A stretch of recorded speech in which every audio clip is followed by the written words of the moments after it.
Why am I supporting Lib Dems? I made that decision only last week, and I guess it came after 2 years of what became known as being a dormant Labour supporter. I've never been political in all my life. And I think that when I look at circumstances and incidents in my life, I realise that the only way to take control is to get political. I'm really sorry. Going on marches or perhaps signing petitions is all very well and good. But in order to effect real change, what you have to do is become part of the political system so you can help change things. Now, I understand why people don't get political, because I was like that. It's really hard to understand and feel connected to people in the corridors of Westminster who perhaps, I believe, don't do enough for people down at the grassroots. I know that happened with me because when I was growing up, I'd see my dad always canvassing or helping, but I couldn't understand how politics, how that would help his own life. How I saw it is that he was just there being used to canvass, help others, mainly obviously MPs, towards a better, more political, richer, powerful life. And I just didn't like it. So growing up, I had a very negative experience of politics. And then I remember falling on hard times, and I had a visit, and I got the impression that the most MPs could do was just spit out letters. But for someone like me, the problems I was going to my MP with were far too complex outside of their expertise. And I often found that I frustrated them. And when I'd ask them, look, why is certain things this way, and how I hadn't come and seen them because I wanted to complain about, I don't know, the infrequency of how little my bins were changed, they'd struggle with me. So I guess. Hey, yes, sorry for that very, very boring video post earlier, but ta-da, here I am now. So I'm going to tell you that I'm very confused come this general election. And if you don't mind, I'm going to have to be reading from the screen, but I am the confused voter. And I've really got a dilemma. I mean, I have no idea how to vote in June. I guess my loyalties are split. I'm a member of the Lib Dem, and I really want to see them obviously get into government, but I've got to be realistic as well. And I want to make sure then, in that case, that the constituency in which I vote will get the right MP. Now, this is the dilemma. My current MP, he's Tory. And even my best friend, who is middle class, he is an ardent, lifelong supporter, Tory voter, and lives and works in London's financial sector, says he'll be voting Labour for the first time. Oh my God, I mean, he knows himself as a long-time Tory voter that the NHS will be bad under the Tories. Also, he doesn't like fascism and the way that the Tory government is appeasing UKIP policies. And he doesn't like the far-right rhetoric message that Theresa May seems to be intent on pummeling through. So he's encouraging me to do the same, which is vote Labour. And I look, even as a Lib Dem member, and I've never supported the Tories, I've never voted Tory, I want my Tory MP to win. So this is why, okay? Because in my life I've met so many MPs now. Very quickly, I was briefly a member of Labour, and I just found them really unauthentic, inauthentic, patronising, sneering. I had 2 Labour MPs who I really struggled to get help from. And those of you who know my work online and some of the issues I'm dealing with as a Muslim woman, as a Muslim businesswoman, and not just that, just in terms of trying to get a better life for Asian women within communities that are backward, like the community I come from, it's been horrific. I'm not going to go into details, but it's quite general knowledge that I've been expelled and disowned by my own family. And as a consequence of that, some of the things I've reported and shared has got me into a lot of trouble, and I've not been able to, or rather struggled to get help. Luckily though, and what's good news is finally people are helping, one of whom is my Tory MP, and I guess why he's such a stark difference is because those MPs and councillors I've met, I've always felt that they were career politicians, in that they weren't really interested in looking after us everyday people.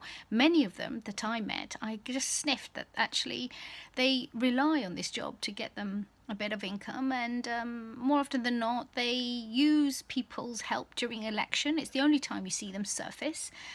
And then they toddle away. And the worst thing for me is in 2015 autumn, I went to the Labour Party conference, and there at the women's conference, I remember, I think it was Yvette Cooper I came across, there was a Q&A, and as women you could go and queue up and ask questions. And I remember standing there and getting very tearful and grabbing the microphone and addressing an audience or crowd, seated crowd of several hundred, telling them about some of the problems that I've suffered and why, and how hard it is for women like me to have our voice heard and to get the help. And I remember Yvette Cooper coming over and giving me a hug, and so many women came up.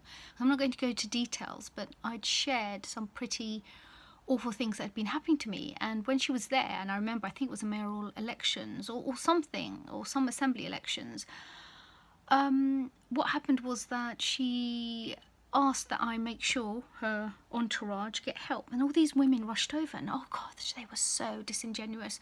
I could see that they didn't care. The only reason they were all coming and standing next to me is because they wanted to be noticed by Yvette. And every one of them, I think it was about 3, promised that they would help me or get in touch. Do you know what? I never heard from them ever again. What does that tell you about why people often become politicians? It's all about chasing the vote and getting into office. And what they don't realise is that had they helped me, I'd have more likely gone amongst my network. And especially as I explained, I'm not a political person. All my circles are non-political.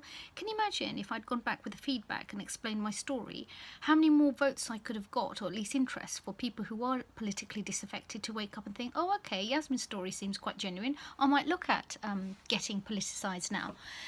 Anyway,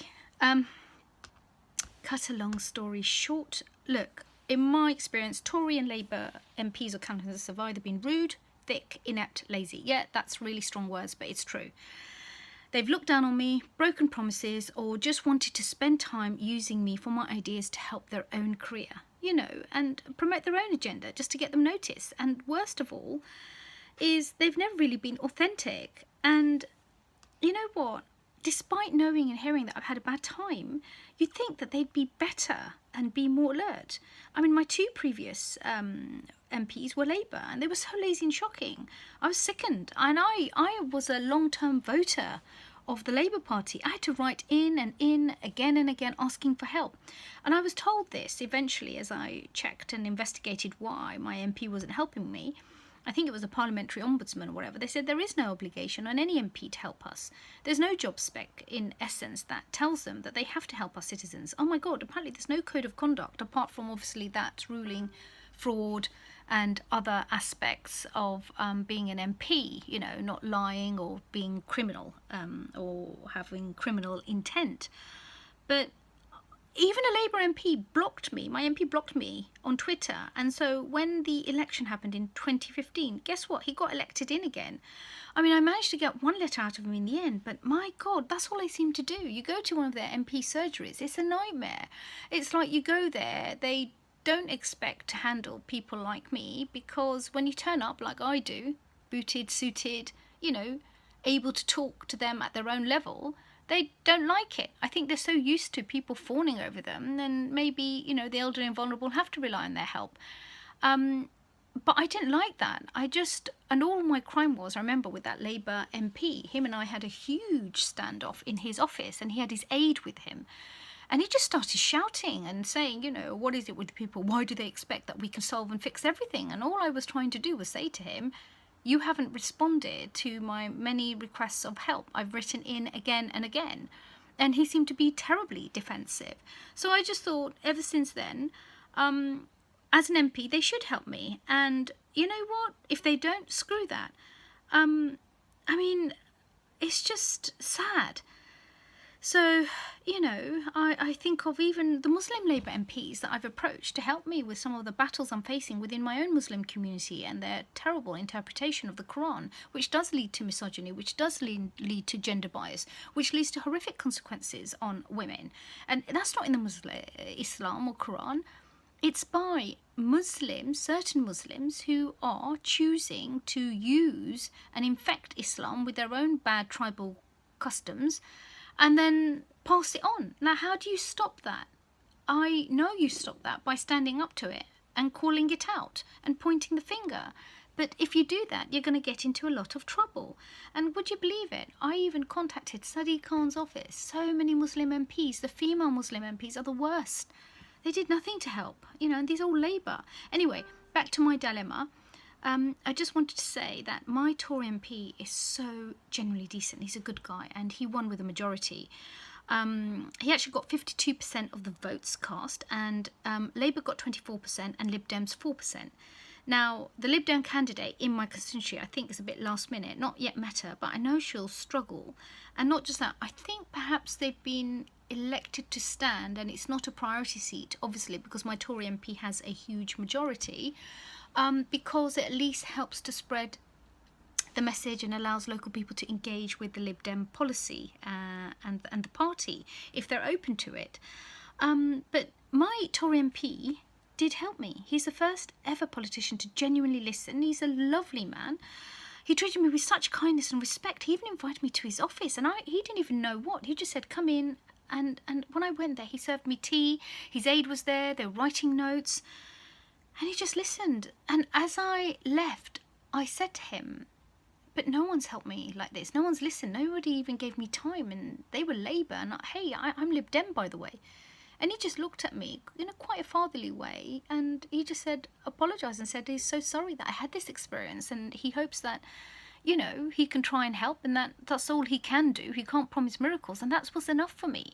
And I tell you what, since I left his office, every time I've needed help, they've helped me. They've checked up on me. They are fast, efficient, furious. I've never seen anything like it. It's like if there was an award for a constituency office in the whole of the UK, my MP should bloody win it. And he's Tory. And I don't like Tory. I don't even come from Tory. So what this tells you is there's good and bad everywhere, isn't there? Like, you might have political parties, but as there is in Labour or Tories, there'll be good MPs, there'll be bad MPs. And it's just such a shame that all those good people in each of the respective parties can't all unite and break away and make their own party, because I just vote for them. Anyway, all I can say is, yes, I think I've decided. I am going to vote Tory, even though I'm Lib Dem. So, feast on that. Yes. Bye. Hope that was much better.